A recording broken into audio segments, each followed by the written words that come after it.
Perspectives. Why is Keke Palmer and black women's bodies always policed? As a 20-something Christian, I aspired to be virtuous. I learnt in Sunday school that for women, this meant deferring sex until marriage and, in the meantime, refusing all forms of male attention. Black girls like me were told that if we concentrated on our education, we wouldn't wind up heartbroken, pregnant, or, worst of all, a hoe. If I followed the rules, I would be married by 30.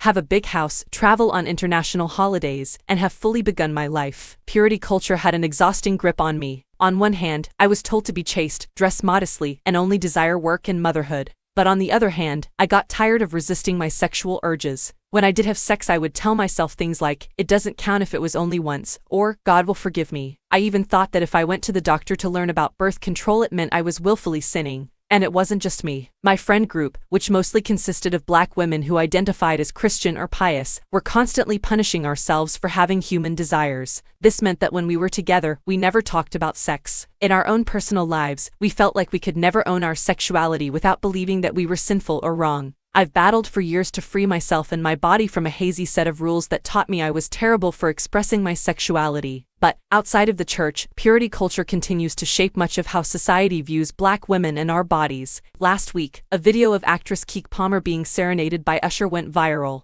The video shows Usher, dressed in a translucent costume with a black bodysuit underneath, moving with his arm around Palmer's shoulder at his Las Vegas residency while singing There Goes My Baby. As she finishes the line, he points the mic at her lips and says, "Look at you." Palmer twirls, peacocks, and poses with a giant smile, her hand to her chest. If we were close enough, we may have seen her blushing. In other words, Palmer acted like any of us would have if Usher was serenading us. Just a few hours after the video was posted, Darius Jackson, the father of Palmer's son, tweeted, "It's the outfit though. You a mom." The massive response caused an internet firestorm that has led to coverage on cable news networks, viral parodies, and even a brand launch. Many people, especially men, took to the internet to back up Jackson's sexist comments. They claimed that as a woman with a baby at home, Palmer's outfit choices were somehow disrespectful or even shameful. The support also poured in for Keke. The internet reminded us that all mothers have the autonomy to dress how they see fit. Jackson's comments tapped into sentiments built up by centuries of sexism and racism. It is an old and lazy tactic. When black women use our bodies for something other than child-rearing and supporting a man, the soldiers of the patriarchy quickly jump into formation to attack us. The truth is that the Keke Palmer video aroused so much debate because the patriarchy despises it when a woman, especially a black woman,